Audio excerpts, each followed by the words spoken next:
মহাদেব কেন নিজের পরিচয় গোপন করে এক সুন্দরী গোপীর রূপ ধারণ করেছিলেন, আর এমন কি ঘটেছিল যে দেবাদিদেব শিবও সব কিছু ত্যাগ করে বৃন্দাবনের পথে ছুটে এসেছিলেন?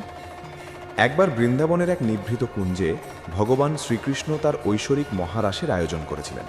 সেই অপরূপ লীলার আকর্ষণ দেবাদিদেব মহাদেবও উপেক্ষা করতে পারলেন না। কৈলাস থেকে তিনি যমুনার তীরে এসে উপস্থিত হলেন। সেখানে দেবী পৌর্ণমাসী তাকে জানালেন যে এই মহারাসের মণ্ডলে শ্রীকৃষ্ণ ছাড়া অন্য কোনো পুরুষের প্রবেশের অনুমতি নেই, এখানে কেবল গোপীরাই প্রবেশ করতে পারেন। তখন বলা হলো, যদি এই লীলাক্ষেত্রে প্রবেশ করতে হয় তবে মহাদেবকেও গোপী রূপ ধারণ করতে হবে। ভগবান শ্রীকৃষ্ণের দর্শন লাভের আকাঙ্ক্ষায় মহাদেবের মনে কোনো অহংকার ছিল না। তিনি সঙ্গে সঙ্গে বৃন্দাবনের পবিত্র মানস সরোবরে স্নান করলেন। এরপর অলৌকিকভাবে তিনি এক সুন্দরী গোপীর রূপ ধারণ করলেন। এরপর থেকেই তিনি গোপীশ্বর মহাদেব নামে পরিচিত হন।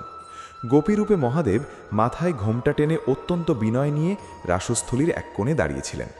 কিন্তু অন্তর্যামী শ্রীকৃষ্ণ সবকিছুই জানতেন। তিনি মৃদু হাসি মুখে এগিয়ে এসে সবার সামনে সসম্মানে বললেন, স্বাগতম গোপীশ্বর মহাদেব, আপনার আগমনে আজ এই রাস আরও পবিত্র ও ধন্য হল। এরপর শ্রীকৃষ্ণ মহাদেবকে সেই রাসলীলার রক্ষক হিসেবে প্রতিষ্ঠিত করলেন। হরি ও হর একসঙ্গে সেই দিব্য আনন্দে অংশগ্রহণ করলেন। এই কাহিনীর মূল শিক্ষা হল, সত্যিকারের ভক্তির পথে অহংকার বা পরিচয়ের কোনো মূল্য নেই। মহাবিশ্বের অধিপতি হয়েও মহাদেব শুধুমাত্র ভগবান শ্রীকৃষ্ণের সান্নিধ্য লাভের জন্য সাধারণ গোপীর রূপ গ্রহণ করতে দ্বিধা করেননি। কারণ হরি ও হরকে অনেক ভক্ত একই পরম সত্যের দুই ভিন্ন প্রকাশ হিসেবে দেখেন। এই রকম অসাধারণ পৌরাণিক কাহিনী শুনতে চাইলে চ্যানেলটি সাবস্ক্রাইব করুন আর ভিডিওটি লাইক করে সাপোর্ট করুন।